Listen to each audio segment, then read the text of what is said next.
नमस्कार दोस्तों। Smart current academy की 16 अप्रैल की करंट अफेयर में आपका स्वागत है।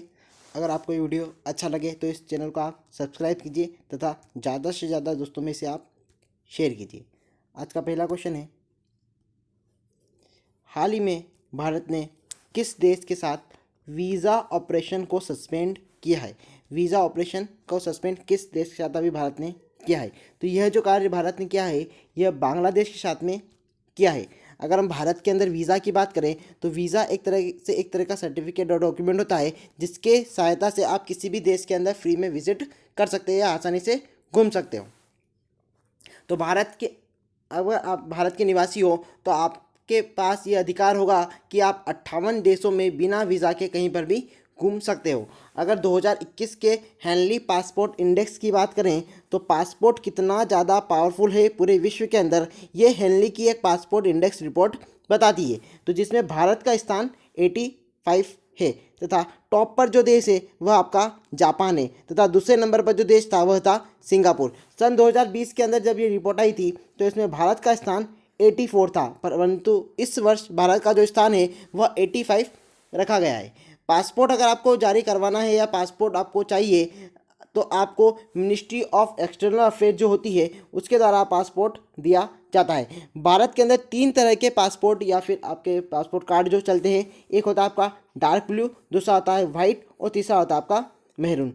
डार्क ब्लू जो पासपोर्ट होता है वह बेसिकली भारत के सिटीजन्स के लिए होता है। वाइट कलर का जो पासपोर्ट होता है वो भारत के जो ऑफिसर्स होते हैं, गवर्नमेंट ऑफिसर, उनके लिए होता है। और जो मेहरून कलर का जो पासपोर्ट होता है वो आपके डिप्लोमेट्स या फिर जो कोई राजदूत की बात करें तो उनके लिए होता है।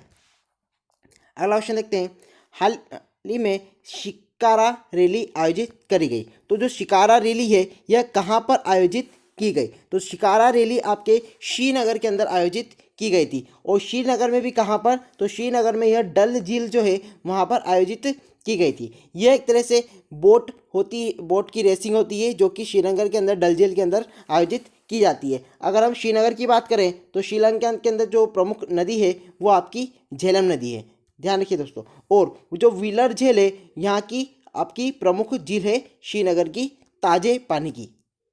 आपको कमेंट सेक्शन में बताना है कि विश्व की सबसे बड़ी ताजे पानी की झील कहाँ पर स्थित है। अगला क्वेश्चन देखते हैं। अगला क्वेश्चन है, यूरोपियन यूनियन ने किस देश ने वैक्सीनेशन को बैन किया है? तो जो यूरोपियन यूनियन है उस देश के जो ग्रुप है उनमें से किस वैक्सीन को अभी वर्तमान में उन्होंने बैन किया है? तो जो आपकी एस्ट्राजेनिक वैक्सीन है उसको उन्होंने बैन कर दिया है। तो जो आपकी जो पहली कंट्री है वह है आपकी डेनमार्क, ये भी ध्यान रखना। बेसिकली अगर यूरोपियन यूनियन की बात करें तो यूरोपियन यूनियन के कुल 27 सदस्य हैं। पहले ये सदस्य 28 हुआ करते थे, परंतु जो आपका यूनाइटेड किंगडम है उन्होंने उसे छोड़ दिया। 21 जनवरी सन 2020 को यूरोपियन यूनियन को छोड़ने वाला देश बना था आपका यूनाइटेड किंगडम। अगर हम यूरोपियन यूनियन की बात करें तो जो आपका यूरोप कॉन्टिनेंट होता है वहाँ पर उन लोगों ने, वहाँ के देशों ने एक यूनियन बना रखा है या एक संघ बना रखा है जो कि 1958 के रोम समझौते के अंदर बनाया गया था। तो ये जो वैक्सीन है एस्ट्राजेनिक वैक्सीन, इसको बेसिकली बैन क्यों किया गया या फिर इसे परमिशन क्यों नहीं दी गई? एस्ट्राजेनिक जो वैक्सीन है इसके अंदर एक प्रॉब्लम क्रिएट हो रही है, उसे हम कहते हैं ब्लड क्लोटिंग तथा प्लेटलेट्स जो होते हैं उसका अमाउंट धीरे धीरे उसमें रिडक्शन देखा गया है जब आपको ये वैक्सीनेशन होती है। तो ब्लड क्लोटिंग की अगर हम बात करें तो मनुष्य के अंदर जब ब्लड क्लोटिंग होती है, एक रक्त का थक्का जमता है, तो आप सभी को पता होगा रक्त थक्का जमने के लिए महत्वपूर्ण जो विटामिन होता है वो विटामिन के होता है। साथ ही में जो मिनरल होता है या जो खनिज होता है वो आपका कैल्शियम Ca++ होता है। साथ में आपको फाइब्रिनोजिन तथा प्रोथ्रोम्बिन भी सहायता करते हैं आपके ब्लड क्लोटिंग के अंदर। तो जब यह वैक्सीन लोगों को लगाई गई तो उनके जो ब्लड होता है उनके अंदर ब्लड क्लोटिंग की समस्या दिखी गई, जो कि एक बहुत बड़ी समस्या है जिसे हम रक्त का थक्का जमना कहते हैं। और साथ ही में उनके जो प्लेटलेट्स होते हैं जो कि ब्लड क्लोटिंग के अंदर सहायक होते हैं उनका अमाउंट भी धीरे धीरे कम होता दिखा। अगर हम मनुष्य के अंदर बात करें तो साधारण मनुष्य के अंदर 1.5 मिलियन से लेकर 4.5 मिलियन तक प्लेटलेट्स उपस्थित होते हैं। अगला क्वेश्चन देखते हैं, अडानी ग्रुप द्वारा वर्तमान में किस बंदरगाह को एक्वायर किया गया, मतलब किस बंदरगाह के उन्होंने स्टॉक्स खरीदे। तो अभी वर्तमान में जो आपका अडानी ग्रुप है उन्होंने अभी गंगावरम जो बंदरगाह है उसे अभी स्टॉक्स खरीदे हैं। भारत के सबसे उभरते अमीरों के अंदर अडानी का नाम लिया जाता है। अगर गंगावरम पोर्ट की हम बात करें या गंगावरम बंदरगाह की बात करें तो यह आपको विशाखापट्टनम में देखने को मिलेगा, जो कि आपका आंध्र प्रदेश में है। आपको कमेंट सेक्शन में बताना है कि जो विशाखापट्टनम है वो आंध्र प्रदेश की किस प्रकार की राजधानी है। अगले और अन्य पोर्ट की हम बात करें तो वहाँ पर काकीनाडा, कृष्णापट्टनम तथा मछलीपट्टनम और एक और है विशाखापट्टनम, यह प्रमुख बंदरगाह हैं। भारत के अंदर वर्तमान में कुल अभी 13 प्रमुख बंदरगाह हैं जिन्हें हम पोर्ट्स के नाम से जानते हैं। अगर हम भारत की बात करें तो आंध्र प्रदेश जो है यहाँ पर आपका यह तट की अगर सीमा की बात करें तो द्वितीय स्थान पर सर्वाधिक सीमा जो है आंध्र प्रदेश की वो तट से लगती है। प्रथम स्थान पर आपका गुजरात है और सबसे ज़्यादा अगर पोर्ट्स की बात करें, छोटे छोटे पोर्ट जो हैं वो सबसे ज़्यादा आपको महाराष्ट्र में देखने को मिलेंगे। अगला क्वेश्चन देखते हैं।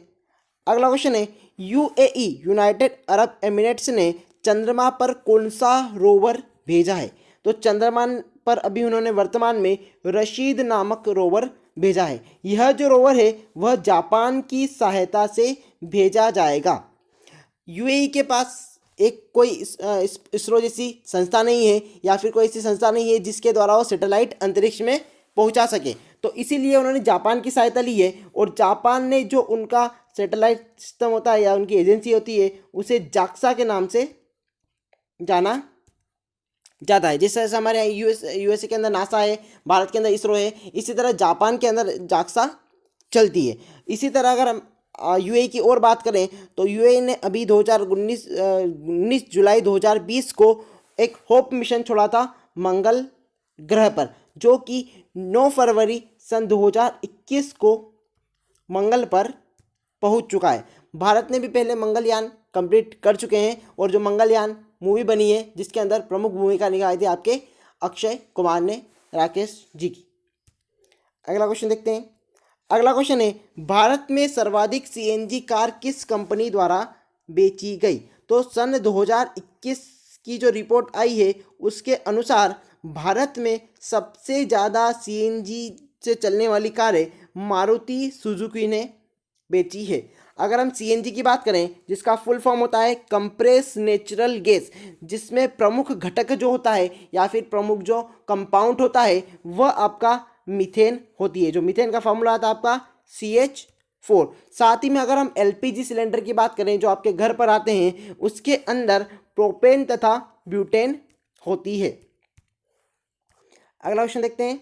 आहार क्रांति मिशन किस मंत्रालय द्वारा चलाया गया। तो जो आहार क्रांति मिशन है ये आपके स्वास्थ्य मंत्रालय द्वारा चलाया गया था। स्वास्थ्य मंत्रालय द्वारा अभी बहुत सारे प्रकार के अभियान चलाए जा रहे हैं।